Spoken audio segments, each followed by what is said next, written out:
Hello everyone and welcome to the first game of the match, Wesley versus Magnus Carlsen. We are now in the losers bracket as both of them lost in the winners bracket of the Chessable Masters Division 1. If you guys remember, I talked about how even if you lose a match in the winners bracket, you can also bounce back from the losers bracket and find your way back into the winners bracket, but you have to play very well.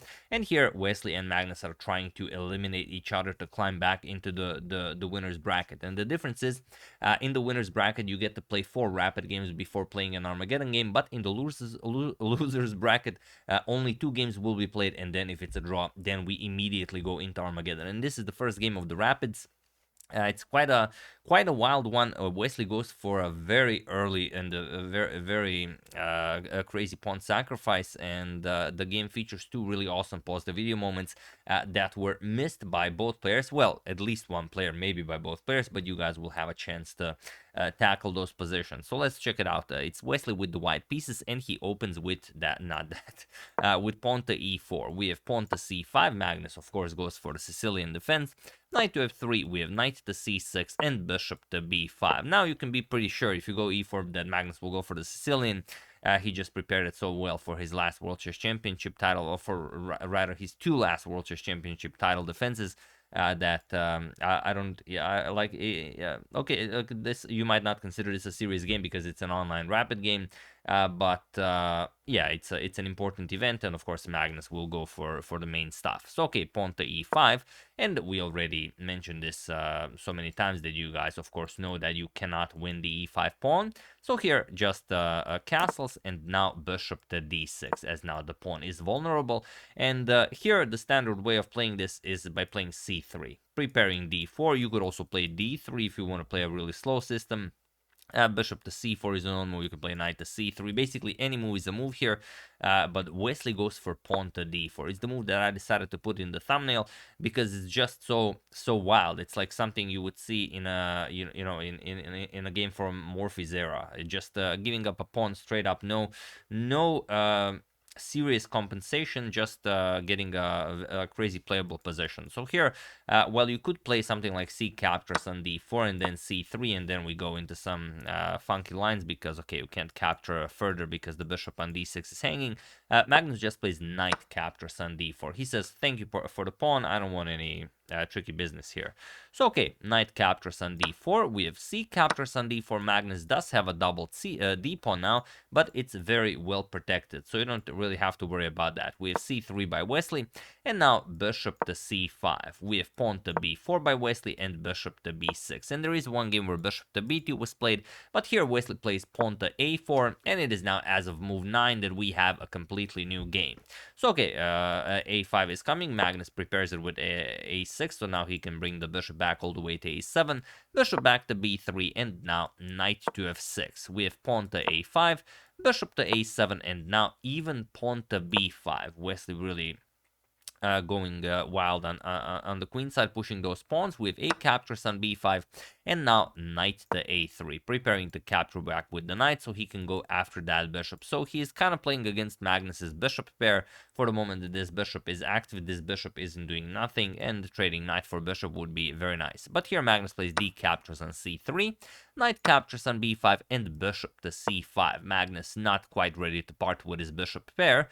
Bishop to g5, attacking the knight, and here Magnus just castles. You could also go for something like rook captures on a5, winning that pawn right away, but Magnus is not worried. He can always capture it later. So here he castles, and Wesley plays knight captures on c3. And now you have to be careful. Now already Wesley is planning to put the knight on d5, and it would be very dangerous as the knight on f6 cannot move due to the pin. So here pawn to h6 by Magnus, bishop captures on f6, queen captures, and Wesley does win his d5 square. So the knight is on d5, and the Magnus will have to waste quite a few moves in order to get rid of it. At least 3, something like d6, bishop e6, and bishop captures. But then also you have to give up the bishop here, then maybe pawn captures, then maybe the bishop comes alive.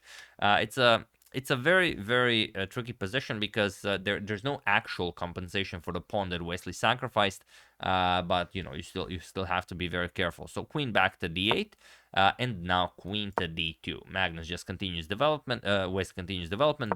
Pawn to d6 now, preparing to develop the bishop, and rook f to b1. Wesley stops this, and now you can see that it's not that easy to develop. The bishop cannot move, the pawn on b7 would hang, so Magnus plays rook to a7. You could also consider rook to b8, but it just looks weird if some a6 action becomes possible. So Magnus first plays rook to a7, and it's not for the sole purpose of defending the pawn on b7. As Magnus wants to develop the bishop, move the queen, he also wants to double up rooks on the a file, so that's why rook to a7 is so strong.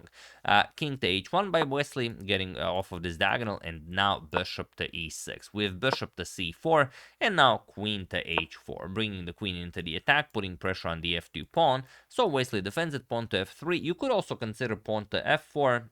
Wesley decides to go f3, and now rook f to a8 by Magnus, doubling up here, going after the a5 pawn, rook to a2, and now queen back to d8, bringing another attacker to the a5 pawn. And now you cannot continue defending the pawn. If you play something like rook to b5, it seems like it's an okay move, but you can just play bishop d4, not allow any tricks, and then next move you're going to play bishop to d7, kick away the rook, and then win the pawn. So Wesley knows that there's no saving that pawn. He plays pawn to h3, but now you can see that there might be some issues here. The bishop covers g1, so the king can never come to g1. This bishop targets h3, so if the queen comes to h4 and you somehow sacrifice this bishop with bishop captures on h3, could get very nasty. So here we have, after h3, just rook captures on a5. Magnus wins the pawn here. Rook captures on b5, b7, we have rook captures on a2, bishop captures on a2, and now queen to h4. Magnus goes for this very, very tricky move. And now, I've already mentioned it, but it's still tricky. Here, Wesley played king to h2. Of course, he doesn't want to allow some tricky bishop captures on h3 action. He played king to h2, but now it's still completely lost. But it's not easy to see why. Feel free to pause the video and win the game for Magnus while I give you a couple of seconds.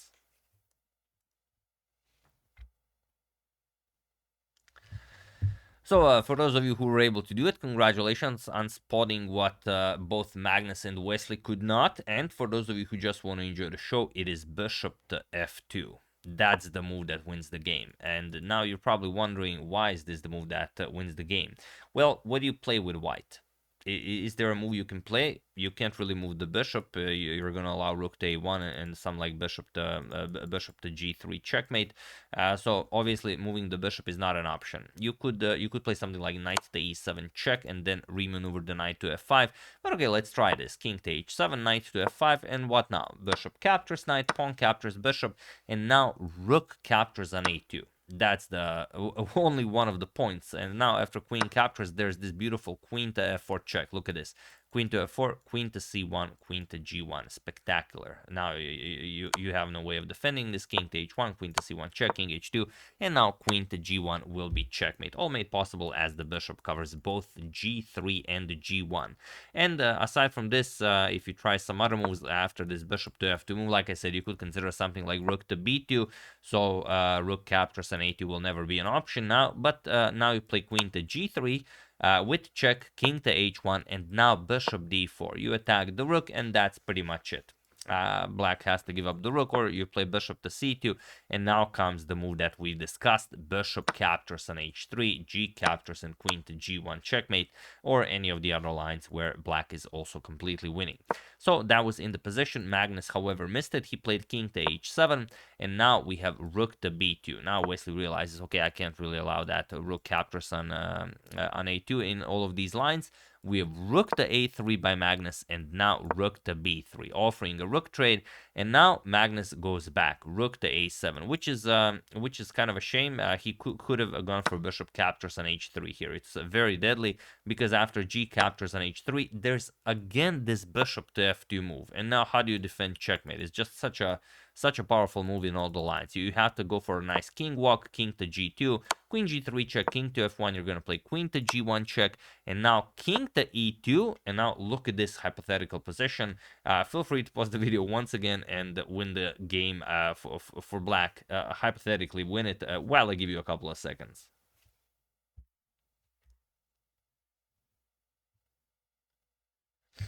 So for those of you who were able to do it, congratulations on spotting this not an easy move to find. And for those of you who just want to enjoy the show, it is bishop to e1. Absolutely phenomenal move because now you have nothing to play. If queen captures bishop, then you allow rook captures bishop with check, and then the queen hangs. And if you don't play that, you just allow queen to f2 check. Even if you play something like queen to b2, there's still rook captures on a2, and after queen captures, just queen to f2 check, king to d1, and queen captures on a2 ends the game. You're up a full queen. So Magnus misses that as well. He goes rook back to a7. He's just concentrating not to blunder the game away. He's up a pawn, and he wants to play an endgame. Rook to b1 was played with bishop to f2. Finally, he plays it, but now rook to f1. Wesley finds a very nice defense against this. Bishop g3 check. King to h1, now bishop to f4. We have queen to f2, offering a queen trade, and now Magnus goes for it. Queen captures, rook captures, and bishop captures on d5. We have e captures on d5, and now bishop to g3. It's an endgame now of opposite color bishops, but the rooks are still in the game, so it's not that easy for Wesley to draw this, even though he's down a pawn.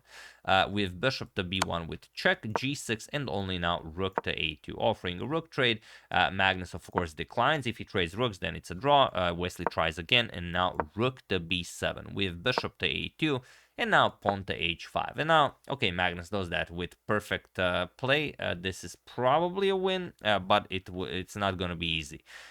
King to g1, we have king to h6, king to f1, and now king to g5. Both players trying to activate their kings as much as possible.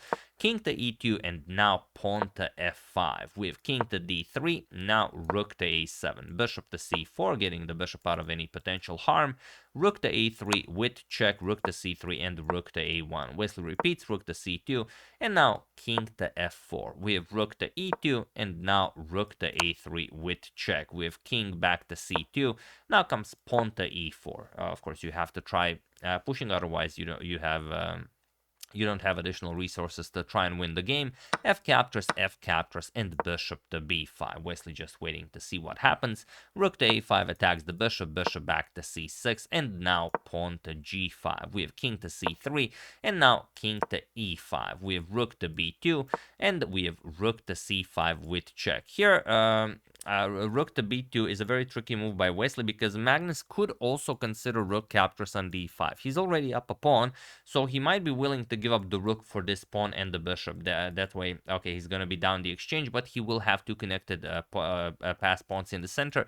But this tricky rook to b2 move by Wesley prevents exactly that, because now if you trade, Wesley has rook b5, sorry, rook to b5 check, and he's also going to pick up the g5 pawn, and then that's not going to be enough to win the game. Only 3 pawns now against 2, being down the exchange. So rook to c5 check by Magnus. We have king to d2, and now bishop to f4 with check. King to e2, now pawn to h4. We have rook to a2. Wesley has to wait and see what happens. Rook to c1, and now rook to b2. We have bishop to g3. Magnus being very sneaky about it. He's trying to get rook to e1 check into the game. So king to e3, and now still rook to e1 check. We have rook to e2 blocking this check. Now bishop to f4 with check, king to f2, and now rook to a1. And here Magnus had fairly sufficient time. He had some 2 minutes on the clock, but Wesley was down to some 10 seconds, so he was really playing on increment. Rook to b2 was played, rook to a3, and now king to e2. Bishop to e3 by Magnus, and now rook to b8. Just waiting for Magnus to try and push for the win and then maybe make a mistake, but he doesn't. Bishop to c5, we have rook back to b2, and now rook to a1. Going for rook to g1, and Wesley played king to d2, and now rook to g1. And he was in this position on move 66 that Wesley so resigned to the game, as there is nothing more to be done here. The problem is the rook covers all of these squares, and the bishop and pawn cover all of these squares. So if you want to stop rook captures on g2, which would give black too much material advantage, the only square for your king is king to c3, but that of course is impossible because of bishop d4 check, winning the rook. So that's why Wesley resigned. So it's a really weird game where Wesley went for this immediate d4. I mean, that's a move you simply don't expect here. You have c4 and c5 and e5 guarding the d4 square, and you know that d4 is impossible, but that's exactly the move that Wesley tried against Magnus. So he he really pushed it, and it's definitely in the style of the Nimzovich-Rossolimo attack. Is reminiscent of something maybe Rashid Nejmedino would play, but it didn't work against Magnus. He just kept hogging that extra pawn, and in the end, he was able to trade down in the end game, and it just mattered. And even though he had a win a couple of times, with tactical resources, he knew that if he plays it well, that pawn up will be enough to win a game, and well, he just didn't want to invest any time in trying to crack that position. But of course, you guys solved maybe one, but probably both of them. So yeah, that's the game. I hope you guys enjoyed it. If you have any of your favorite games from the Chessable Masters, do use hashtag suggestion, and I will go over them. I would like to thank Stefan Cornell, Ravishing Reptiles YouTube, Eric Holtman, Ivan Sterling, and Philip Kessler, Tax Guru, for your contribution to my channel. Thank you a lot. I really appreciate it.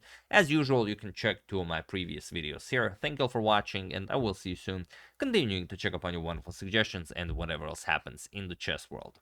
So thank you all. I will see you soon, and have an excellent rest of your day.